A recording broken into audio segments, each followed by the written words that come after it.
Brandon Beane has heard the criticism and he is about to make a major move for a wide receiver 1 for the Buffalo Bills. Now before we get into this video, please make sure to leave a like and subscribe to this channel for more Buffalo Bills content. 98% of you guys are not subscribed to this channel, so please make sure to double check, make sure that you're subscribed so you never miss another Buffalo Bills update.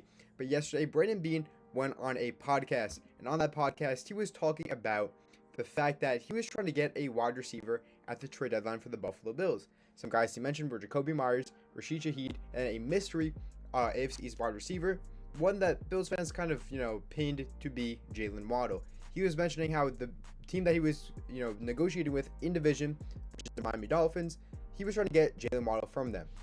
Now we said this indirectly, but going back to reports from the trade deadline, we can kind of, figure out that it was Jalen Waddle that he was talking about. And he said that he knew for a fact he had the strongest offer on the table for Miami Dolphins wide receiver Jalen Waddle at the deadline, but the team ultimately decided not to deal Jalen Waddle to the Bills in division and ultimately decided not to trade him at all. That is because of the fact that they had fired their GM just days before, so a interim GM trading away one of the best players on that team, it wasn't going to happen. So the Bills they were stuck without making a trade at the deadline. But we're going to be looking at this tweet right here from Tyler Dunn. So someone says, seems like the Bills are being used by the Dolphins to drive up the price on Waddle with other teams. And Tyler Dunn says, yep, that's true. I don't think Miami was ever serious, tried using Bills as a pawn, and the Jets flatly wouldn't play ball. That's regarding Garrett Wilson. Didn't even mention him because it was never going to happen.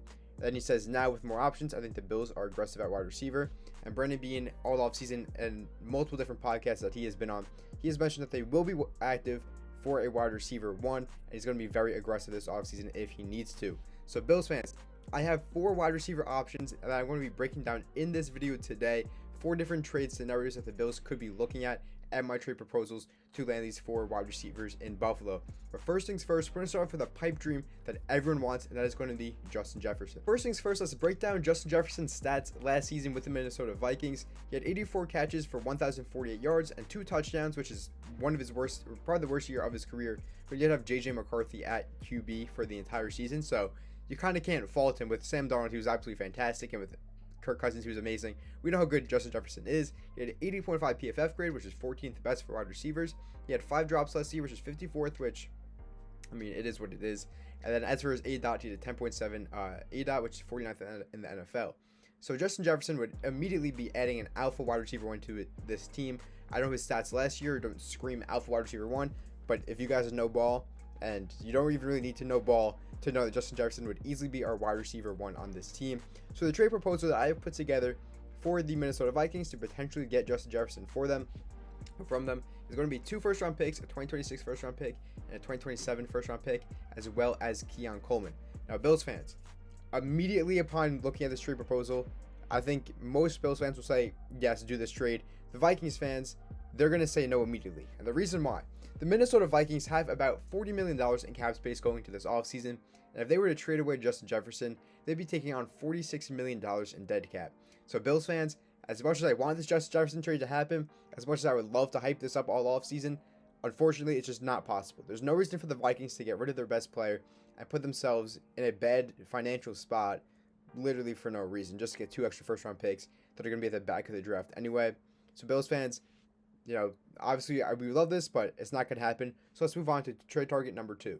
The second trade target that I have the Buffalo Bills potentially going after is going to be wide receiver Chris Olave from the New Orleans Saints. And first things first, we'll get into the cap situation right away. As opposed to how the Vikings would be put, in a bad financial spot, the Saints would be freeing up $15 million from trading with Chris Olave, and the Bills would be taking on $15 million. So we'd have to free up some cap space to get this deal done. But my trade proposal for Chris Olave is going to be a 2nd-round pick this year, a 4th-round pick in 2027, and then Keon Coleman as well. It's going to be a theme. I think Keon Coleman just will not be on this team next year, despite the comments that Joe Brady says, saying how him being the head coach is the best thing for Keon Coleman's career. I don't see him sticking around in Buffalo, especially after Terry Pegula's comments. But Chris Olave last year, let's get into his stats. He had 100 receptions for 1,163 yards and 9 touchdowns, which resulted in a 78 PFF grade, which is 13th in the NFL, of 4 drops last year, which is 41st, and a 12.3 ADOT, which is 34th in the NFL. So Chris Olave, fantastic wide receiver 1, alpha wide receiver 1. Last year, you played with Spencer Rattler and Tyler Shuck. Now, Tyler Shuck did look pretty good down the stretch. We started the year with Spencer Rattler at QB. He was not that great, and still ended the year with fantastic numbers. Now, the one concern with him is going to be injuries. He has had a lot of concussions during his NFL career so far, and the fact that he is on a 1-year deal. You do want to try to get an extension in place with him, hopefully, because if you are going to make a big trade for a wide receiver 1, you want to make sure that you have him locked up for the future. And Olave could be that guy. So my two concerns are the concussions and the contract. You want to get him extended. But Bills fans, I think Olave would be a fantastic wide receiver 1 option for Josh Allen and the Buffalo Bills. I know he's the guy that the Bills were looking at the deadline before they, ultimately just signed Brandon Cooks from the New Orleans Saints as well. But Olave, fantastic player. Bills fans, let me know your thoughts in the comments. Do you want the Bills to go after Olave? Bills fans, we still have 2 more wide receivers to cover in this video that I think the Buffalo Bills should be targeting this offseason. Now, the next guy up is going to be Marvin Harrison Jr. from the Arizona Cardinals. Young wide receiver. He's an absolute dog. Last year, he had 41 catches for 608 yards and 4 touchdowns with a 68.4 PFF grade, which is 47th in the NFL, 5 drops, and a 13.9 ADOT. Now, I believe that he did struggle early on last year, but where's this connection? Why am I just randomly saying Marvin Harrison Jr. to the Bills? It's because of the fact that the Cardinals wide receiver coach just came over, or their pass game coordinator just came over to the Buffalo Bills to be our new wide receivers coach, which gives us a direct pipeline to Marvin Harrison Jr. and potentially trading for him. So the package that I put together for Marvin Harrison Jr. is going to be a 2026 first-round pick and a 2027 fourth-round pick. Now, why is the price so high? Because last year, obviously, stats weren't great. He struggled early on in his second year. Why are we giving up this much? Well, the fact is he was a blue-chip prospect coming out of the draft, and he has all the talent in the world. And down the stretch, he really, came together and was a phenomenal wide receiver for the Cardinals. He did have to deal, though, with Kyler Murray and Jacoby Brissett as his 2 quarterbacks. Jacoby Brissett was not horrible, but Kyler Murray was not great when he was playing for the Arizona Cardinals. So the price is going to be high because the Cardinals are not going to move off of him, because he does have a lot of potential and he's phenomenal when he has a good QB play. But that is the exact reason why I believe the Bills should be giving up a lot of draft capital to get Marvin Harrison Jr. And that first-round pick and a fourth-round pick is a steep price to pay for Marvin Harrison Jr., but I also think that he could be an elite wide receiver 1 on the team. He's a great separator. He's 6'4". He could catch jump balls. He's literally the picture-perfect wide receiver 1 for Josh Allen, and he would add a dynamic threat to this offense that we have not had since having Stefon Diggs on this team. So Bills fans, let me know your thoughts on this trade proposal that I have for Marvin Harrison Jr. Do you want us to target him, and do you think that the Cardinals will ever even consider moving off of him? Let me know in the comments. But now, before we get into this last wide receiver trade proposal for the Buffalo Bills, make sure to leave a like and subscribe to this channel if you have made it this far already into this video. But now for the last wide receiver trade target I have the Buffalo Bills potentially going after is going to be Philadelphia Eagles wide receiver A.J. Brown. Now, Bills fans, it is very well known that A.J. Brown has probably played his last snap for the Philadelphia Eagles. It's kind of the same situation as Stefon Diggs and the Bills just a couple of years ago, where the Eagles would love to have A.J. Brown back. I'm sure Eagles fans do want A.J. Brown back, but the drama surrounding A.J. Brown has been so great that moving off of him is probably the best thing for both parties, both A.J. Brown and the Philadelphia Eagles. Last year, we'll take a look at his stats. 78 catches, 1,003 yards, 7 touchdowns, an 83 PFF grade, 1 drop, and 11.9 ADOT. Now, A.J. Brown is a phenomenal wide receiver. He's an alpha wide receiver 1.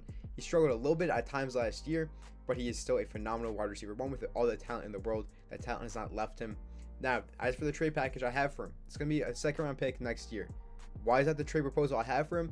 It might seem a little bit low, especially compared to the trade package I put together for Marvin Harrison Jr., who is, at this stage, worse player than A.J. Brown. But the fact is, he is getting older. He has a huge contract. And this is exactly what the Stefon Diggs trade was. A second-round pick in the future.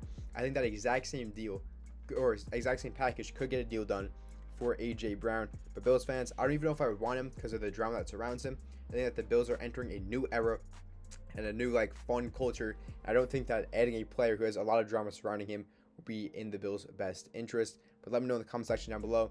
Would you be interested in the Bills making a trade for A.J. Brown? Bills fans, Brandon Beane is destined to be making a big move for a wide receiver this offseason. I gave 4 options down in this video. Make sure to leave a comment to let me know who you want the Bills to go after out of these 4 wide receivers. And if I didn't mention a guy that you want the Bills to go after, let me know in the comment section down below. But I'll see you guys in the next one.